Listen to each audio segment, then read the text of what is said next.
అన్నమయ్య జిల్లా రాజంపేట మండల పరిధిలోని బోయినపల్లిలో నివాసముంటున్న ఓ కుటుంబ సభ్యుల కథనం మేరకు వివరాలు ఇలా ఉన్నాయి. రామకృష్ణయ్య తండ్రి వెంకటస్వామికి సర్వే నంబర్ 1119లో 288 ప్లాట్ నంబర్ను పాత మాధవరం గ్రామం సోమశిల ముంపు ప్రాంతానికి గురైనందున మండల పరిధిలోని బోయనపల్లి గ్రామంలో 5 సెంట్ల స్థలం 500 రూపాయల విక్రయంతో 1987వ సంవత్సరంలో మంజూరు రెవెన్యూ అధికారులు మంజూరు చేస్తున్నారు. అందులో మా నాన్న కొన్నాళ్ళు నివాసం ఉండి మరణించిన తర్వాత నేను జీవనోపాధి కొరకు గల్ఫ్ వెళ్లాలని ఆ సమయంలో ఎం శేషయ్య మా నాన్న స్థలంలో నివాసం ఏర్పాటు చేసుకుని ఉండగా నేను ఇండియాకు వచ్చి శేషయ్యను అడగగా కొద్ది రోజుల నుండి వెళ్తామని చెప్పి నకిలీ పత్రాలు చేసుకొని మా స్థలాన్ని ఆక్రమించుకున్నాడు.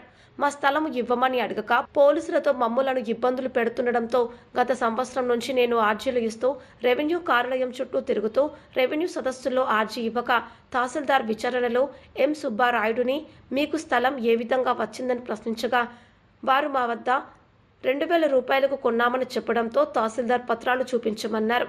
అవి లేవని కలెక్టర్ తీసుకువెళ్లారని చెప్పినారు. మా వద్ద కలెక్టర్ ఇచ్చిన proceedings D form assignment list attendance copy ఉన్న సంబంధిత అధికారులు ఎటువంటి చర్యలు తీసుకోలేదని ఆవేదన వ్యక్తం చేశారు. 10 నుండి 15 ఆర్జీలు ఇచ్చినా విచారణ చేయకుండా ఒకటే రిపోర్టు ఇస్తున్నారని ఆ స్థలంలోనికి మమ్మల్ని పోనివ్వకుండా పోలీసు వారిని మా ఇంటికి పంపించి కేసులు నమోదు చేస్తామని మమ్మల్ని భయభ్రాంతులకు గురి చేస్తున్నారన్నారు. గత సంవత్సరం నుంచి సంబంధిత అధికారులకు మా సమస్యను విన్నవించినా పట్టించుకోకుండా అక్రమదారులు ఇల్లు నిర్మించుకొని ఇంట్లో చేరి పట్టించుకోలేదని వాపోయారు. ఎం శేషయ్యకు 716, 717, 732, 733 పట్టాలు ఏ విధంగా మంజూరు చేసి రెవెన్యూ రికార్డులో ఎంక్రోచ్మెంట్గా ఎలా నమోదు చేశారో నారా లోకేష్, గొట్టిపాటి రవికుమార్, తంగెళ్ల ఉదయ్, శ్రీనివాసులను కలిసి మా సమస్యలను వివరించి వినతి పత్రం సమర్పించగా వారు వెంటనే స్పందించి సంబంధిత అధికారితో చరవాణి ద్వారా బాధితులకు న్యాయం చేయాలని ఆదేశాలు ఇచ్చినా షోకాజ్ నోటీస్ ఇవ్వలేదన్నారు. ఇప్పటికైనా ఉన్నతాధికారులు ప్రజాప్రతినిధులు మాకు న్యాయం చేయాలని కోరుతున్నారు. మాకు న్యాయం చేసే నాదుడే లేడా? మాకు సావేశారన్నమా? మాది పాత మాధవరం మునగ ప్రాంతం. మమ్మల్ని అక్కడ ఖాళీ చేయించి ఈ పట్టాలు ఇచ్చి మీరు పోయి బోయినపల్లి ఇల్లు కట్టుకోపోండి అని చెప్పారు. ఈ పట్టాకు వచ్చేసి 500 తీసుకున్నారు. నాకు ఒక పట్టా, మా నాయనకు ఒక పట్టా ఇచ్చారు. నా పట్టాలు నేను వేసుకున్నాను. నాకు 3 పిల్లకాయలు, 2 ఆడపిల్లకాయలు, ఒక మగపిల్లలు. మా పెద్ద కూతురు పెళ్లి చేశాను. నాకు స్థలం లేక నా స్థలంలో కొంత స్థలం ఇచ్చి ఆ పాప పెళ్లి చేశాను. పోతే పెళ్లి కావాలని పాప ఇంకో పాప నాది. నేను ముగ్గురు వేసుకుని చేనేత కార్మికుడిని.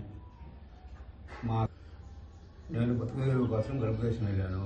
నేను లేని సమయంలో కొత్త పట్టాలు ఇచ్చారు. ఆ 2 పట్టాలు ఇచ్చారు. నాదొకటి, మా నాయనదొకటి. నా పట్టా మా భార్యకి ఇచ్చారు. మా నాయన పట్టా ఇవ్వలేదు. 2 పట్టాలు ఒకరికి ఇవ్వమన్నారు. ఆ పట్టాలు తీసుకుపోయారు. వాళ్ళ దగ్గర నుంచి వీళ్ళు ఏ విధంగా తీసుకున్నారో మాకు తెలియదు. తీసుకొని అదే నెంబర్తో మా నాయన పట్టా నెంబర్తోనే కొత్త పట్టా అనుమతి పట్టా చేయించుకొని మా స్థలం కబ్జా చేశారు. మేము రెవెన్యూ ఆఫీస్కి పోయినాము, ఎంఆర్ఓ దగ్గరికి పోయినాము, కలెక్టర్ దగ్గరికి పోయినాము. ఆ ఇల్లు మొదలు పెట్టకుంటాను మేము తిరుగుతూనే ఉన్నాము. వాళ్ళు పాకిస్తాన్లో ఉన్నా అని చెప్పి వాళ్ళు టైం చెప్తూ వచ్చినారు మాకు. వాళ్ళు టైం చెప్పే కొద్దీ ఇల్లు పని గవాబు చేసి ఇల్లు నిర్మాణం జరిగిపోయింది. వాళ్ళు ఇల్లు కట్టుకుంటుంటే మేము పోయి అడిగినాము. అడిగితే ఇది మీ స్థలం కాడ, ఇది మాది, కానీ నీ నుంచి ఏమవుతుందో ఎవరు చెప్పుకుంటావో చెప్పుకోకు, మేము ఇది ఇచ్చేదానికి కాదు, ఇది మాది అని మా మీదకి కొట్టేదానికి వచ్చినారు.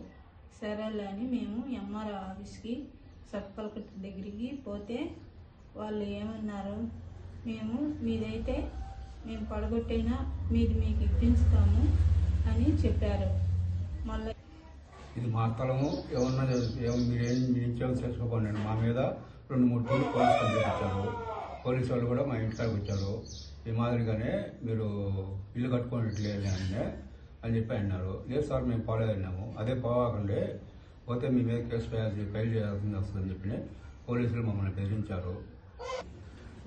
ఎక్కడైనా ఉన్నతాధికారులు, సీఎం చంద్రబాబు నాయుడు గారు, డిప్యూటీ సీఎం పవన్ కళ్యాణ్ గారు, నారా లోకేష్ గారు మాకు న్యాయం చేస్తారని ఆశిస్తున్నాము. నాకు ఒళ్ళు బాగలేదు, నాకు షుగర్ బీపీ ఉన్నది, నేను మగ్గన వేసుకోలేను. నా కూతురు పెళ్లి చేయాలా, ఆ స్థలం వస్తే నా బిడ్డ పెళ్లి చేసుకొని మేము లక్షణంగా ఉంటాము. అట్లా లేని వేళ మీరు మా గోడు మీరు పట్టించుకునే వేళ మాకు లాస్ట్ ఒకటే ఒక ఆప్షన్ సావే. దయచేసి మిమ్మల్ని కోరుకుంటున్నాము. మీరు దీనికి స్పందించి నాకు న్యాయం చేస్తారని ఆశిస్తున్నాను.